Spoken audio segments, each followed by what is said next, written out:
Character है जो जिसकी बुद्धि भ्रष्ट हुई अंत में सिर्फ अहंकार की वजह से, लेकिन उसने कई काम ऐसे हैं जो कि एकदम दिमाग खोल देते हैं। जैसे कि अगर कर्ण को शूद्र पुत्र होने के बावजूद भी उसको इतना सम्मान देना, अपनी मित्रता को निभाना, दुर्योधन, उसके बारे में क्या कहें? आज भारत से कोई व्यक्ति को, सबसे निरीह व्यक्ति को, जिसको 2 वक्त की रोटी बड़ी मुश्किल से मिलती है या थोड़ी प्रतिष्ठा खतरे में हो गई हो, उसको ISI वाले उठा लें और कहें कि आपको सियालकोट का मैं चेयरमैन बनाता हूं और आपको बस भारत के खिलाफ काम करना है। उनके विषय में आप क्या कहेंगे? उस भारतवासी के विषय में? सही तो नहीं। मेरा इतना ही मत कर्ण के विषय में या दुर्योधन के विषय में है। दुर्योधन आतंकवादियों की तरह व्यवहार कर रहे थे, मानवता के ऊपर खतरा थे। भगवान कृष्ण केवल 5 पांडवों के लिए नहीं लड़ रहे थे, भगवान कृष्ण उन निरीह जनता के लिए लड़ रहे थे कि आज अगर इतने सक्षम, समर्थ मैं जिनके पक्ष में खड़ा हूं उनके साथ ऐसा बर्बर व्यवहार ये कर सकता है, तो आम जनता के साथ ये क्रूर आदमी क्या करेगा? जो अपने घर की बहू को नंगा कर सकता है, वो साधारण बहू बेटियों को क्या छोड़ेगा? इसलिए भगवान ने कहा इसका वध होना चाहिए।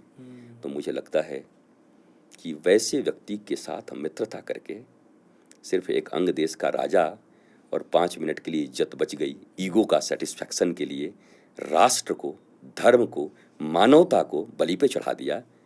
कर्ण की निंदा होनी चाहिए। और कर्ण भी दानवीर थे बहुत बड़े, लेकिन उनकी भयंकर निंदा और परमात्मा ने दिखाया भी जब उन्होंने अंत में कहा ये युद्ध के नियम के खिलाफ युद्ध लड़ा जा रहा है, मुझे ऐसे मत मारो। भगवान ने कहा तुम और नियम की बात कर रहे हो, धर्म की बात कर रहे हो, हंसी आता है। 900 चूहे खा के तो मत करो, तुम ये मत करो। तो मुझे लगता है कि दुर्योधन जैसे सातिर लोग, जिनके भीतर में अज्ञानता के कारण सत्ता ही उनका सब कुछ है, न माता, न पिता, न भाई, न बंधु, न भगवान, न धर्म, कुछ नहीं, सत्ता के लिए कुछ भी करेंगे। वैसे लोग अगर किसी से मित्रता भी करें तो उस व्यक्ति को सावधान होना चाहिए। कर्ण को सावधान होना चाहिए था कि नहीं मित्र मुझे नहीं चाहिए, मैं सूतपुत्र ही ठीक हूं, पर तुम्हारी मित्रता का निर्वाह करते करते मैं आतंकवादियों का जीवन नहीं जीना चाहता। ठुकराना चाहिए था, क्योंकि अगर ये बात नहीं कहा गया तो आज के बच्चे भी यही कहते हैं कि आपको पता है मेरा वो फास्ट फ्रेंड है, मेरे अच्छे में गलत में सब में मेरे साथ रहता है। अरे सावधान रहो, तुम्हारे गलत में जो साथ खड़ा रहा हो तुम्हारा मित्र नहीं शत्रु है। अगर दुनिया में कोई तुम्हारे गलत में साथ खड़ा रहता है, तुम्हारे गलत का अर्थ क्या है?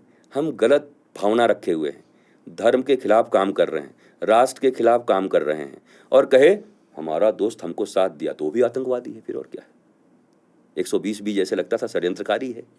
तो इसमें तो बिल्कुल स्पष्ट क्लियरिटी होनी चाहिए, नहीं तो हमारे आपके बच्चे कल ये कहेंगे कि मेरे गंदगी को छिपाने में इसने बहुत मदद किया है, मेरा फास्ट फ्रेंड है। जो आपकी गंदगी को छिपाए, जो गंदे चीज हैं, वो आपका अपना नहीं हो सकता। जो गंदगी को रिमूव करने के लिए आपको प्रेरित करे वो आपका मित्र हो सकता है। और ऐसे मित्र की जरूरत थी कर्ण को, दुर्योधन जैसे मित्र की जरूरत नहीं थी कर्ण को। इसलिए इसकी घोर निंदा होनी चाहिए और खूब भर्त्सना होनी चाहिए, ताकि हमारे आने वाले बच्चे कभी दुर्योधन और कर्ण की तरह मित्रता न करें और दुर्योधन के सातिरपने को पहचाने और कर्ण के इस भूल को भी पहचाने कि एक छोटे से ईगो के सेटिस्फैक्शन के लिए जो व्यक्ति भगवान और धर्म के खिलाफ खड़ा हो गया, जिसने ये नहीं सोचा कि आने वाले समय में निरीह लाखों लोगों को ये दुर्योधन मारेंगे, इनके भाई मारेंगे, और ये मित्रता करके खड़े थे, उनको कभी भी अच्छा नहीं कहा जा सकता। Bad, bad and very bad.